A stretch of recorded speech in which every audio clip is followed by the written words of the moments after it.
This is SuccessVets.com. Are you a veteran or a service member looking for advice, insight, and inspiration on making the transition, developing an awesome career, and building a fulfilling life after the military?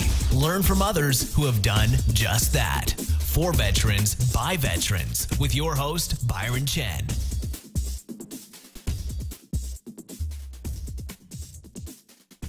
Hey Success Vets, Byron Chen here, bringing you interviews with veterans doing awesome things to pass along their lessons learned to help you with your career and life after the military. Today I'm talking with Jason Ladd, a fellow Marine. He's a fighter pilot, aviation instructor, and now an author. Today we talk about the release of his new book, One of the Few, which has already hit #1 in several categories on Amazon. So I'm really excited to talk to him about his journey today. Jason, welcome to the show. Thanks a lot, Byron. Great to be here on the show. All right, so thank you very much for joining me. Right now, where are you? I am currently sitting in a Starbucks in downtown Wasilla, Alaska, where it is about -3 degrees outside. Okay, perfect. So it's perfectly sunny. It is sunny for a few more hours at least. Okay, so you actually just recently moved out there, correct? That's right. Well, why don't we use this to talk a little bit about your background and transition? Because, like I said, you're a fighter pilot in the Marine Corps and just recently transitioned out, and on top of that was writing this book. So I'd love to hear, what was your background up to this point? Yeah, absolutely. So I did 14 years on active duty. I just left active duty this September, currently in the reserves. So what brought us to Alaska? Family was the main consideration. My wife's family is planning on moving up here and retiring and living, and that's part of what I had to do to make it up here. So left active duty after 14 years. I was an F-18 driver by trade, did 3 years as a F-16 instructor pilot as part of the Inter-Service Exchange Program, and then left the service. My last duty station was at MOTS 1 in Yuma, and currently in the IRR. So we bought a used Suburban, got a 29-foot travel trailer, threw my 5 kids in the back, well, not while we were traveling, but and started the trek. Made it from Yuma to Wasilla in 12 days on the Alaska Highway. Wow. And now I'm doing everything in my power for it not to break in the sub-zero temperatures here in a trailer that's not designed to survive an Alaskan winter. So That's where I'll be heading out to right after this. Okay, awesome. And so what made you decide to get out? Because 14 years in, a lot of people think flying jets is pretty awesome. But what were your thoughts when you were thinking about transitioning? Well, you're right. It is awesome, and the Marine Corps has been wonderful to me and my family. We've had a wonderful time during our time on active duty. But for us, it was just that family consideration. I have 5 children. My oldest is 12 now. My youngest is 3, and it was getting harder to face the prospect of leaving her for long periods all on her own. Yeah. That combined with her side of the family deciding to move in this direction, all converged to a decision that had to be made, and we made it. And as it goes in the book of Ruth, where you go, I go, and that's the idea I had with my wife. Hey, where she goes, I will go, no matter what I have to do. So here we are. Wow, that's great. I think it's important to point out to the audience that there's no perfect time to leave the military, and it's not even because you're tired of it or anything like that. Just sometimes your family situation or your goals change, or the goals that you had have been met in the military, and when it's time to move on, it's okay to move on, and it's definitely something to not feel bad about. But I don't know, for you, was there any what's been the effects? Because how long have you been out? Let's see. Basically, since September, I took some terminal leave and so forth, but been out since September. I did get a job locally here in the Anchorage area on the base as a contractor, so that made the transition easier. But you're right, there's just never a good time. Some people would view leaving after 14 years as a 6-year decision. I really think as more of an 8 to 10-year decision, because we all know how it works in the military. Right after that, that last 2 years, there's always something enticing there to keep you in a little bit longer. Okay. But it's just like you said, there's never a great time, and it was a hard decision. But there were several family considerations that made the hard decision a little bit easier in the end. Okay. Well, I'm glad you brought that up because I remember when I was getting out, I was at the 6-year point, and people were saying, "Oh, you're close to 10 years, and once you're close to 10 years, you might as well go 20." And I was like, "I'm making a 14-year decision, possibly 16 years, based on just time," and it didn't feel right because at the end of the day, if all we're doing is just biding time because for our careers, I think it's missing out on the purpose of your work. You said the word purpose, and I'll tell you, I've met several people in the past few years who left the service after 18 years, 19 years, not forced out, but they left for a special reason in their lives, to follow a purpose, in some cases to go in a direction that their faith was calling them. And I remember looking at them going, these guys are crazy, and now to some degree, now I'm the crazy guy. Right. But Well, you're absolutely right. Well, when we're talking about purpose, I think that's a good segue to talk about your book because, I mean, not only were you deciding to transition for your family, but you also had, I think, other things that you wanted to pursue. So I'm just going to I'm on your Amazon page right now for one of the few, and the book description is: a U.S. Marine fighter pilot explores life's important questions as he prepares for combat, searches for truth, and wages spiritual warfare during his mission to become a better husband and father, which I think is a really interesting concept for a book, but reminds me of other titles like there's No Atheists in Foxholes. Just a really interesting perspective that I think being a combat veteran allows you to explore. So I'm wondering, what was the inspiration for your book? That's a great question, Byron, and I had been doing a lot of reading, and part of that reading explosion came from my own journey of coming to faith. I was, when I grew up, I didn't really, subscribe to any religion or didn't have a recognized worldview. But around 2005, 2006, I started exploring those big questions in life. I had a son, I had a daughter on the way, I was married. And, after a few conversations, I'd come to realize there's these important questions in life I'd never given any thought to.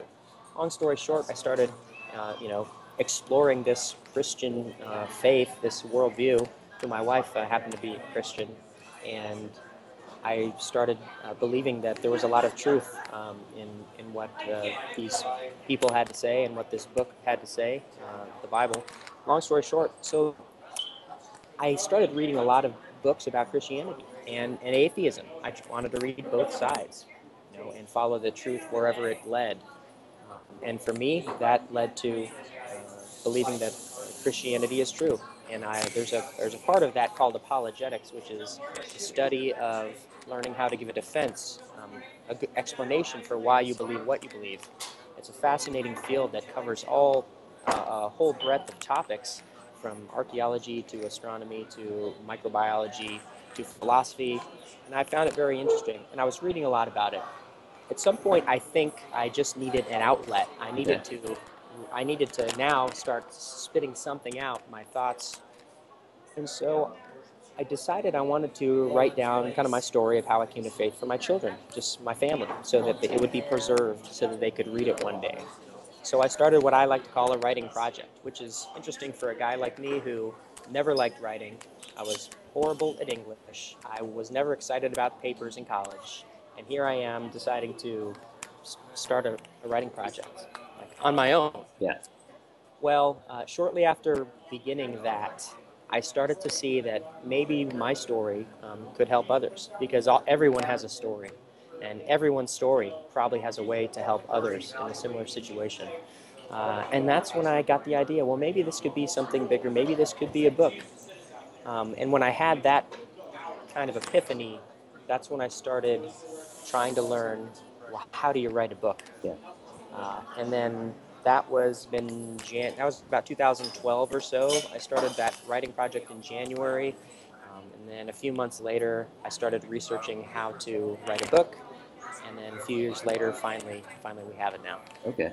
Wow, it's a pretty long journey. I'm amazed that you stuck with it because there's so many people that have that story in them and it doesn't go anywhere, which is sad because you think about how many stories are out there. So I definitely want to jump into that process in a little bit, but what I wanted to point out is I got a early copy of your book to read through, and I found it really helpful in that it was almost like a scientific, and it's like part autobiography, part stories, and part debate. So really, I mean, you can read it and look at it in several different ways. And part of me is now that hearing about your process, I was wondering, maybe that's the way you approached it, when you were exploring religion.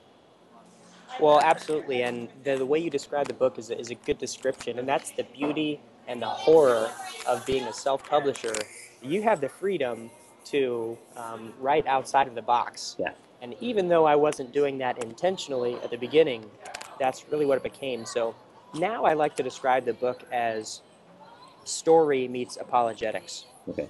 Because like you said, the scientific portions, the academic portions in the middle are kind of like a debate. They're kind of like a study program, but it's wrapped in stories on a very deeply personal level Yeah. that ultimately shows some practical application. Why is it important to give these things thought? Yeah. And how is it going to affect your life in the big picture? And so a publisher very quickly at the beginning would have said, your thoughts are all over the place, there's no focus, and you should have seen the book before it had been heavily edited. Okay. I deleted 5 chapters, hundreds of pages, or probably about 100 pages, and it was all over the place. Mm-hmm. But now it's less so. That was one of the biggest challenges, is because the book started, a lot of writers, whether they know it or not, are writing a little bit for themselves. Yeah. And at some point you have to learn that you need to write for the reader, who's your audience. Mm-hmm. And so that was one of the challenges for me, is I kind of had this book a lot written, and it was a lot for me and my family. And then I had to go back and I had to shape it and say, how can this be more applicable to the reader? How can we better help them? And that helped me shape the book and change some stories and give some more practical application. That was a challenge. Okay. Well, that's interesting there because I feel the same way. I mean, I was raised in the military to always be taking notes, right? Like to always have a notebook handy and to be writing down my thoughts, whether it was on leadership or lessons that I was learning from people around me. And there have been times when I thought, well, I've got enough notes to write a book, but then I realized I don't think it'd be interesting to anybody except for me. These are my notes. So to go into something that you want to publish and potentially be successful, you have to change around and think about the potential customer. I mean, when did it become real for you when you're thinking, I am going to turn this into a book? I had been reading so many books. And once I started, it didn't take long after I started the writing process for me to think, maybe I'll write it long enough, or back then I thought length meant anything. Yeah. If anything, keep it short. But, that didn't take long. But what really made me start writing for the reader was I had a friend named Robert who got a way advanced. He probably saw this book 2 years ago when it was still in its vomit draft, as they call it, I believe. And I told him, don't pull any punches. I want everything. And this was back when I thought I was maybe months away from being done. This was 2 years ago. And he was like, here's some things you need to work on. The main thing he told me was, stop writing for yourself and start writing for the reader. Okay. And that was the aha. I really need to drastically change this. I need to change the way I'm writing this. Okay. So, I mean, I think when the audience hears it, that sounds relatively simple. Like you had an idea and you were just starting to write it, and then you thought, okay, maybe I can put it out there, and you got somebody to look at it to help you edit. But there's a lot that goes into the book. I know because I'm writing a book right now, and I've talked with you about the process a little bit. And other than it, just being therapeutic, other than it potentially being another outlet for your income, I mean, are there other reasons, or you would recommend like another veteran to put out their story? Well, the first reason I would say is like I said, because we all have a story, and in the military, we're bred to be humble and to not pipe up and have that inner satisfaction that what you've done has made a difference, and that is all absolutely true. Hmm. But there is something to be said in having your story told, and maybe that's why you might be the best person to tell it, or someone else might be the person to write your story. But we all have one, and if that can help just one more person, then I say, well, why don't you have that story told? There's so many people that would love to hear it, and this came from my own father. Um, there's a part in the book where you'll read about um, a rescue, a military service member who conducts a rescue, and his children don't learn about it until they're 20 years old. Hmm. And there was that story that was living inside of him that he never spoke about. It never came to light Yeah. until one day it did, and it's kind of a wonderful thing. Yeah. So that's the first reason. I would say the second reason is, uh, as you're probably learning as well, a book, whether you're an expert or not, really establishes you as an expert on a certain topic. So for me, this is kind of an odd thing. I wish I would have written a book on business, because Yeah. then I'd be an expert in business. But what a writer will find out is, what are you qualified to write about? What should you write about? And for me, since being the fighter pilot that I am, I'm going to write about myself. Yeah. That I joke about that, but it's really true. So I wrote about my faith, and I wrote about my experience as a military fighter pilot. And I wanted to present an exploration of the Christian worldview, as well as apologetics, in a way that might entice someone who might not normally pick up a book by a pastor or a philosopher Yeah. or a professor or a theologian. And so that's how I chose to pick that topic, after I'd already decided I wanted to write something for my children. Okay. There's so many amazing points there. First, big surprise, a fighter pilot wants to talk Yeah, about himself. right? Right? But Yeah. just joking there, though. But I mean, but the other thing is, being in the military is such a, I don't know, transcendent experience. Like, it's not just, I think when I was younger, I didn't realize this, but you learn so much about yourself, and it shapes your worldview, that you really could, I mean, use it to talk about anything, like however you apply it to your daily life and discipline, or business, or religion, or spirituality. And I mean, I think just writing itself was therapeutic for me, and then it was so therapeutic. I wanted to put it out there, and I was a little bit embarrassed. And I'm wondering if you have those self doubts, because you're thinking, well, who's going to read this? But yeah, in the end, Oh, I was thinking, if I help one I'm having person, them it's right worth enough. now as we speak. Oh yeah, okay, okay. Well, let's jump into the success of the book then, because self-publishing is, I mean, it's like the Wild West. I mean, I look on Amazon, and there are thousands, if not tens of thousands, or even hundreds of thousands of self-published books nowadays, and I download a bunch of them because I love to read, and some are not that great. But I've looked, obviously, I've gotten yours. The cover is amazing. The formatting is amazing. You've been doing the marketing as well, so you are in control of the whole process. And I mean, could you give like a brief story about all these other things that you take on beyond just writing the book? Yeah, absolutely. And you're number one. You're right. There's so much that goes on to the process. I ended up self-publishing. I explored the other two venues, traditional publishing and assisted self-publishing. I tried to get a literary agent. I sent out a book proposal. I got some nibbles. I sent in a few chapters. I sent in a manuscript to a few places, but some had different things to say. Some said I couldn't sell a book similar to this. Another one kind of said, I like your story. You're a good writer, but it's kind of, so what? I mean, you're a guy. You became a Christian. You're in the Yeah, military. Well, so what? yeah. And remind me about that. So what? I want to come back to that in a moment.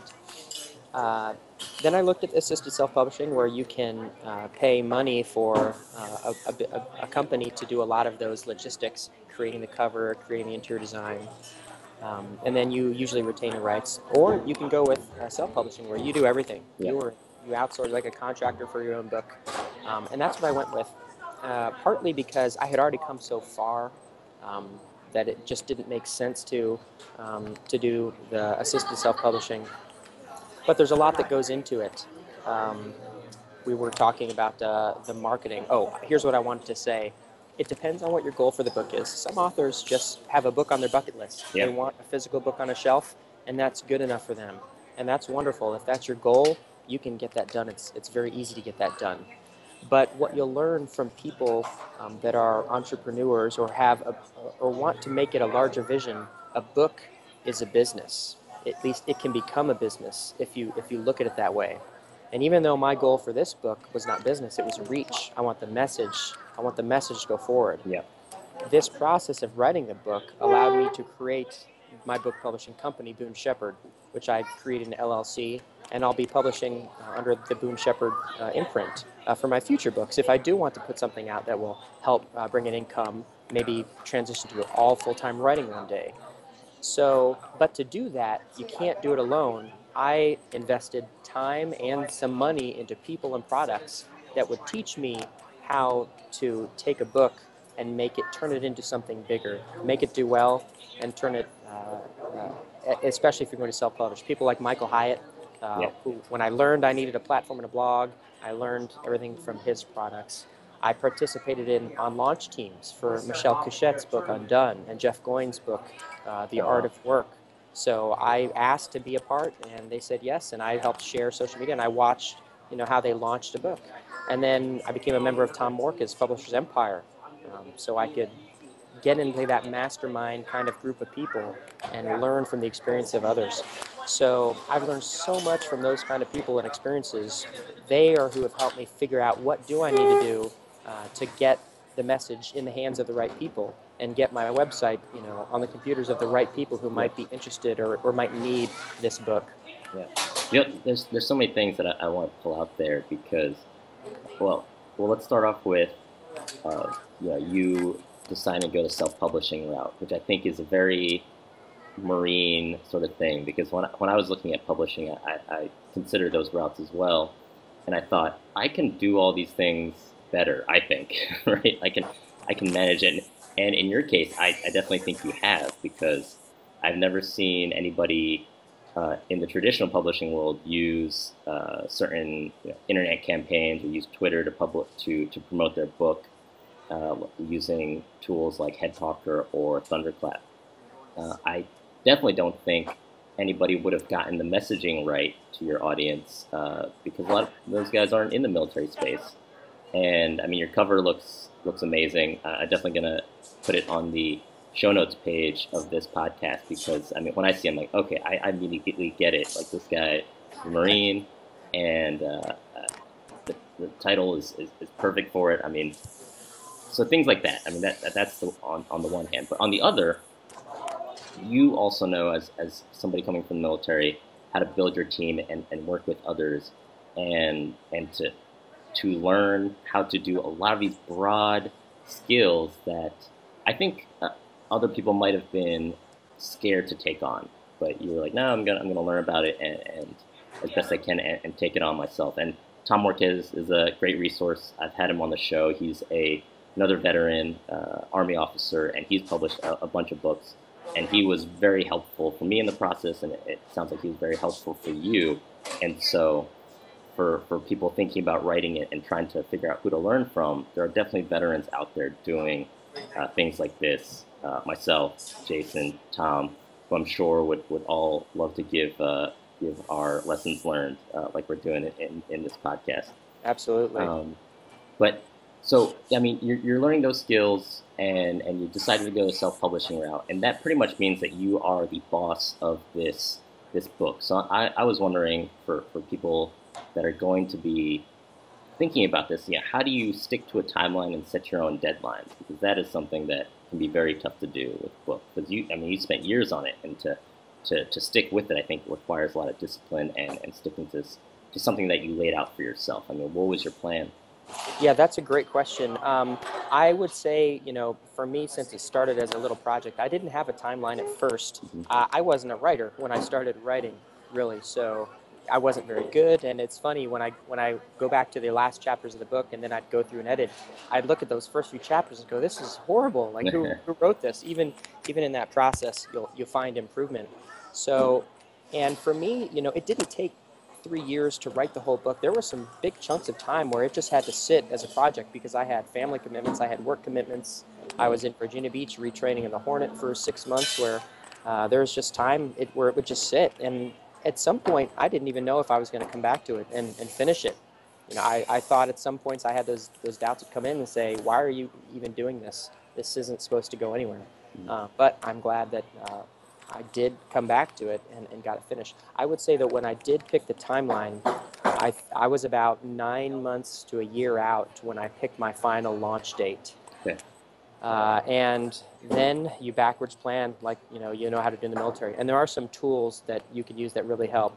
I learned about Trello, which is an online web application. It's real simple. It's just you make some checklists and you set some dates, and it gives you a visual representation of what you're doing, what you need to do, when it needs to get done. Yeah. So little things like that, instead of a piece of paper in your pocket, there's all sorts of web tools. So that's kind of how I stayed on time. But you're right. As a self-publisher, you are the only one keeping yourself on timeline. So you have to have that discipline that we've all learned, or at least our military and veterans have learned. Yeah, I mean, planning trumps everything, right? And I was getting really, my soft cover, my Kindle book, and my audio book were all available on my launch day, which was November 10th. I chose the Marine Corps birthday. The only thing that wasn't was my hardback, and I say it's okay because I wasn't even going to make a hardback. That was a late edition, but my wife really wanted a hardback, and I agree with her. There are some people that just want the traditional, and I agree. So that's the only one that wasn't ready. Well, that's great. So you had a plan, but we all know plans don't last beyond first contact. So, what were a couple things that went wrong that you overcame during this process? Well, I assumed that CreateSpace could create a hardcover edition. Okay. And CreateSpace is Amazon's really book publishing sort of platform that allows you to publish soft covers, but also upload your ebook. So just to let the audience know, but what happened? Well, I had no intention of foraying into the field of book design. I paid a few $100s to have the custom interior designed by the folks at Amazon through CreateSpace. But then when I learned that they don't do hardback editions, I had to find another company to produce and distribute my hardback edition. So I found another print-on-demand service, Ingram Spark, which is Lightning Source's self-publishing division. Lightning Source is one of the biggest print-on-demand distributors of books. And I quickly learned I'm going to have to provide them with the files myself. Yeah. There's going to be no one else to do it. So I had to create the interior design file myself, which meant getting even more intimate with Microsoft Word, buying Adobe Professional instead of the standard free version. There's a few pieces of software I had to get. So that was one thing that kind of wasn't expecting. And then, version control. Now I'm dealing with two, a softcover file, a hardcover file. And as much as I would have loved to have a final product several months beforehand, it just didn't work that way. I was still finding problems in edits and fonts in the footnotes and missing footnotes and all these little things. And so it got to be quite tedious towards the end. But in the end, it eventually all got itself sorted out. But I spent way too many hours looking at headers and footers and page numbers. And I do have some advice for that. Forget about recto verso page numbers. Just put them in the middle of every single page. That will that's going to help if you do foray into the book design. Yeah, and for the audience that hasn't gotten to that point in their book, trust me, when you get to little things like figuring out what side of the page you want your page numbers to be on, like it'll drive you insane. That was definitely bothering me for a little bit. So we talked a little bit about timelines. I mean, we spent a little bit on and off a few years. What about money-wise? Like, if somebody was jumping into this, I mean, you spent a little bit of money with design and buying the software to help you design. But if somebody just wanted to get into it and put it up there, what do you think would be the cheapest amount that they'd be able to get into it? It all depends on what resources you have at your disposal. If you have a friend that's a commercial graphics designer, maybe you might not have to spend anything on a cover. But to get a professional cover done that's not going to look self-published, you could spend $1,000, you could spend $500, $1,000. Same thing with an editor, you could spend $500 to $1,000. Now, last March, I put my book on a website called Publishizer, which is a crowdfunding and crowd publishing website. Yeah. And I did a campaign, and my goal was $7,500, which I was able to raise. Awesome. And what I found is, that number was about right for the book itself. Mm-hmm. I sold 435 copies, which meant I'd have to fulfill those. So part of that 7,500 goes towards me getting them printed, that all the shipping is rolled into that. That covers the cover design, that covers the interior, that covers purchasing ISBNs. All those little things all get rolled up into that. Okay. But I will tell you that over the last 2 years, building a platform, running a blog, and purchasing software and services, over the last 2 or 3 years, it's been more than that, a little bit more than that. Okay. So you could definitely spend thousands. You could definitely spend thousands. But you could also spend very little. You could spend very little. If your goal is to write a book and get it published and on a shelf, you could spend very little. But I would say if your goal is to build a platform and to turn your book into something bigger, to turn it into a business, to become a publisher that plans on producing more books in the future, I would plan on more like thousands than hundreds in that case. No, that's good to know, especially because it helps for people to lay out what their goals are. Because I think some people jump in and think, I'm going to write a New York Times bestseller, which is great, but that means you're going to have to spend money on an agent, an editor, cover designer. You're going to be losing a lot of royalties to probably traditional book publishers if you go that route. Even if you self-publish, then that means you're handling all the marketing, you're paying for advertising. But that's okay if that's your goal and that really is what's meaningful to you. Or if it's just a book that you want to put out, you could do it almost for free other than just your time. Because I'd say I've spent, I don't consider the platform and SuccessVets a part of it. There's some hosting costs with that. But just writing the book and getting a designer, maybe a few hundred in the hundreds.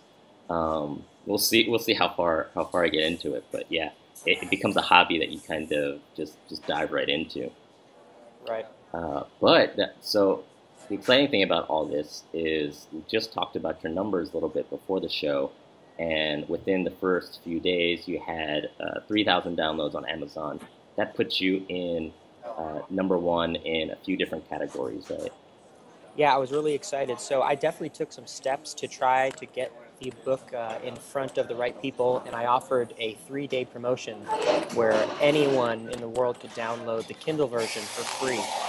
That was last November 10th, 11th, and 12th. And we ended up getting over 3,000 downloads, which put it on the Amazon bestseller list in the Kindle category, in the free category for Christian living, and several subcategories within that, apologetics, theology, as well as inspirational.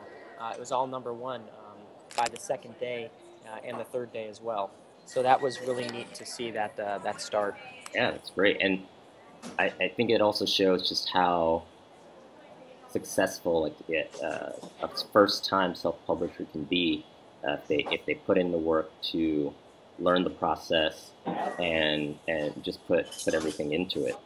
Because I've been following what you've been doing with the marketing for a little bit, and it's definitely been a lot of work, but obviously it's been successful. Now, before I forget, you had told me before to remind you about the so what about the book. This is when you took it to some traditional publishers, it sounds like, and they were saying, well, this might not resonate. Is that? Yeah. So I just wanted to add this. So when I was in that stage, the book didn't look like it looks today. As a matter of fact, until a few months prior to it getting published, it was missing the first and the last chapter. The first and the last chapter that are in the book as it exists were put in there very late because it contains what is now what I believe gives the book its strength. It's the most powerful story I have, which is about our son, Boone, who we lost when he was born this past April. He had trisomy 18, which is a chromosomal condition. And it's like it was what was missing. It was the so what. And the so what is, this is what encourages people to develop the kind of faith that can sustain them during life's most difficult circumstances. And so it's like what I was trying to say with the whole book, but I didn't know how to say it. And it ended up getting in there at the last minute to share the story of him, the story of Boone. And it's, maybe one day I'll send it back to that publisher who was great, and just, to see what he has to say. Yeah. Because it's really what gives the book its power, I believe. Yeah. And it's what it was missing, and I'm so glad that it's in there now, because, and as a self-publisher, here's the other thing I was trying to say. Now the book is kind of double bookended by stories. It was already bookended by a prologue and an epilogue. Yeah. But as I was able to just go in there, I want to put these even more important, now chapter 1 and chapter 27, whatever chapter it is. And I was able to do that. And a traditional publisher might have said, doesn't fit, we don't want it. But it was important to me. And now, because of his story, that's how I named my publishing company. Boom Share was named after my son. And you'll see his hand on the spine, which I used wow. to make the logo. So it has so much more. I was really wanting to maybe have one of those well-known companies have their imprint on the spine, but now to have Boone's hand on the spine means more to me than any other publishing company could. So. Well, thank you for sharing that. That means a lot. I'm sure that was a tough time for you and your family, but I mean, it's just one of those things that, I mean, I guess it's part of life, and it really affects everything that you do, and it's a part of your writing, it's part of your book, it's part of your publishing. So what next then for your writing and for your publishing company? Because I mean, you do have a day job now, and you're out of the military, but you're a successful self-published author, and I'm wondering what's next.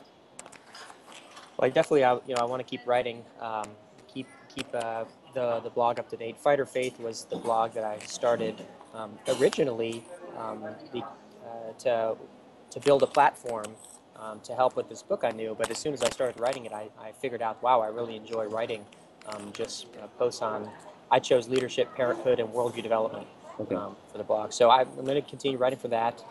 I'm going to spend a lot of time with this book. I've heard other really successful authors. Hold on a sec. Sorry, let's just start the espresso machine. Okay, what you were saying about other successful authors? I've heard some say that once they have a book out, they do nothing but focus on that for a significant period of time. I mean, I've heard a year or two. So I don't know, but I already have. I mean, obviously, I'd like to write something about our son to help others in that kind of a field. Yeah. It might still be too soon. It's going to happen one day. That's on the list. But I don't know. I'm also looking for ideas. I've had ideas that one of the few might become a series within the service professions. Yeah. One of the few, a New York City firefighter or a pastor or a nurse or a veteran, all sorts of things. So it's an exciting thing to think about, waiting for that next perfect thing. But what I will tell you is the next book, I think I'm going to have a much sharper focus from the beginning. Yeah.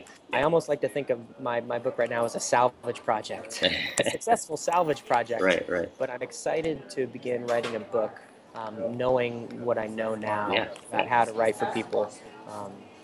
So I don't know, but the gears are turning. I've got some ideas. No, I love it. I love how this all started off as a side hobby almost, and it just grew, and you've learned. And really, I mean, even if this failed horribly, which it has not, it's brought meaning for you. It's helped you explore perspectives, and it's giving you options for other things that you can do. And I think that's something that we so rarely get to talk about when veterans transition, right? That hey, it's cool to explore different things like this, creative things, and learn from it, and just see where it goes. And there's so many options after you've served. And let me say, one of the coolest things that I've learned, you asked me, like, why write a book? What I've learned, aside from the book, is that the most important thing, one of the most important things in life is just relationships, right? Above all else, it's people connecting. That's part of why we're here. And what I never imagined was the people that I would meet sitting here talking to you, just because I decided to start a writing project. Yeah. And now I'm part of a community of people, largely online, but some I've met in person, and I will meet in person in the future. So if that's just another reason is the relationships that you're going to make and build, and the friendships and the people that you'll find that you can help, and the people that are going to be wanting to help you, has just been phenomenal. It's been amazing. Yeah, no, it's definitely. I mean, one of the reasons that I continue to do Success Vets is that I get to meet people like you and hear these awesome things that veterans are doing.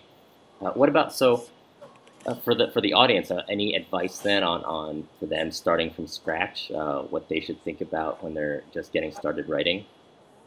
Well, the number one thing which you'll hear is just start writing, whether it's on a paper or whether it's on a blog or in a Word document. You just have to start, because you're probably not, if you're like me, you're not going to be very good, and you're going to think you need to use big words, and you're going to want to try to impress people until you learn eventually that you need to use easy words. You need to keep it simple, you need to keep it short, and that's what's really going to connect with people. People don't connect with your words, they connect with the story, right, that you tell with them. So if you can learn to tell a powerful story with simple words, then that's how you're going to get into people's hearts. That's how you're going to open their heart to be able to listen to whatever message you have. And so what is your message? So start writing, find out what do you want to say to the world, and then say it with all of your passion, because there are people out there that want to hear it, that need to hear it, and it's up to you to get your message in front of them. That's awesome, Jason. I love hearing that.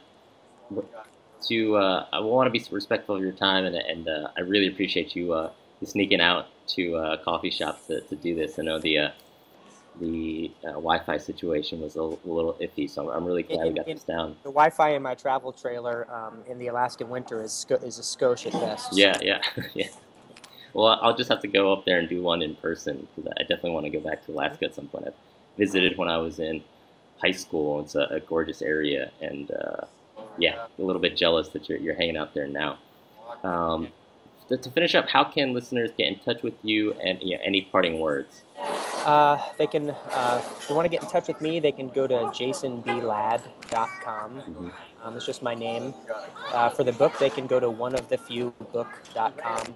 They'll be able to find it on Amazon. You can find it on Barnes & Noble. If you're an audiobook listener, you can find it on Gumroad. I've actually got a free offer to the end of the year to subscribe to my Fighter Faith, the newsletter, and the audiobook is free. Awesome. They've priced it at $19.99 on Audible and $14.95 on iTunes. But you can get it free if you like that kind of a thing. It's oneofthefewbook.com, and they can find everything that they're looking for. All right. Well, for everybody listening, thank you for joining us. But I wanted to, tell you it all. Just check out Jason's book. It's available on Amazon, iTunes, Audible, and on his website. And you can get different versions for free. And I would highly suggest, if you want to hear a message from a fellow veteran Marine fighter pilot, it's awesome. It's awesome to see fellow veteran doing these things, and it's a great story. Jason, thank you so much for coming on the show today. Thanks so much for having me. It's been great. For everyone listening, thanks for joining Jason and I today. I hope you got a lot out of it. For all the resources mentioned in the show and more transitioning advice, check out successvets.com. As always, we'd love to hear your feedback. Please feel free to check out more episodes by subscribing and reviewing on iTunes or Stitcher. Until next time, best of luck on your transition. Are you leaving the military? Need advice on what to do? Learn from other veterans on successvets.com.